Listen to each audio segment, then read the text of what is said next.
Hey everyone, welcome back to Corporate Decoder. Today we're diving into the latest annual report from Sunation Energy. Get ready for a ride because this report is like a solar panel in a hailstorm, a little bit damaged and definitely causing some investor sunburn. We'll break down how they're trying to shine in the energy market. Sunation Energy just filed their annual report Form 10-K with the Securities and Exchange Commission. Think of this as their yearly homework assignment to show investors how they did. It covers everything from their business strategy to potential risks, and of course those all-important financial numbers. First off, a little about Sunation. They're all about growing local solar and energy storage companies. They want to be the friendly neighborhood provider as we switch to cleaner energy sources. They operate mainly in New York, Florida, and Hawaii. It's also good to note they were originally Communications Systems Inc., a company from 1969, and only changed their name recently. Their strategy is pretty straightforward.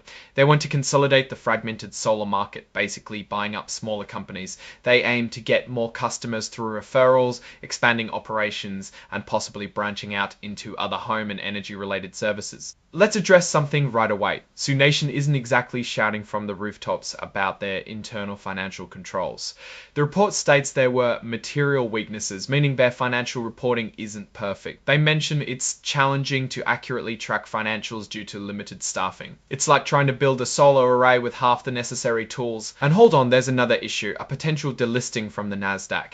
They failed to maintain the minimum bid price of $1 per share. They're trying to appeal, but no guarantees. If they get delisted, trading gets harder and investors might lose confidence. A big risk is their reliance on getting new solar installation agreements. If demand slows down, their growth plans could be toast. They need more cash to keep the lights on. There is substantial doubt about the company's ability to continue as a going concern. If they can't get funding, it's a major problem. Here's a surprise. Tariffs are a problem. Trade restrictions on imported solar components could increase their costs and hurt profits. Alright, let's look at some financials in this thing. Prepare for some numbers. Total sales dropped by 28.66%, a hefty $22.8 million decrease.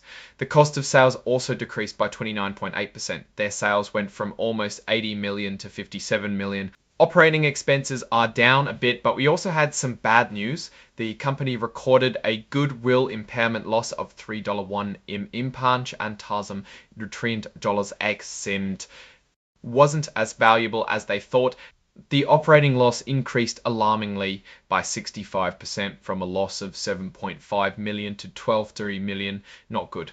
Net loss went up by 95%, meaning the total loss to the company was way bigger year over year. They lost $7.7 million to a $15.8 million loss. Management seeks to put the customer above all else. Their installers complete offerings in-house as full service installers to have total control of the customer experience. And get this, Sunation is getting into Bitcoin. They might use offering proceeds to buy Bitcoin, which they admit is highly volatile. They might even let customers pay with Bitcoin. They even admit that it may negatively impact our cash flows, operations, business prospects, financial performance, ability to continue operations, and our stock price. Looking forward, Sunation's future success is far from guaranteed.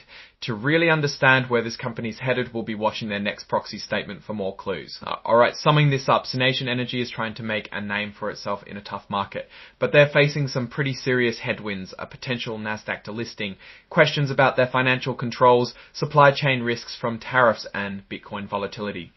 It seems like the game plan is there. There's even an experienced management team with leaders from the residential solar and M&A spaces, but it's an uphill battle. For potential investors, it's a case of proceed with caution. Keep a very close eye on how they tackle their debt, improve financial reporting, and manage those Bitcoin risks. A lot needs to go right for Sunation to truly shine.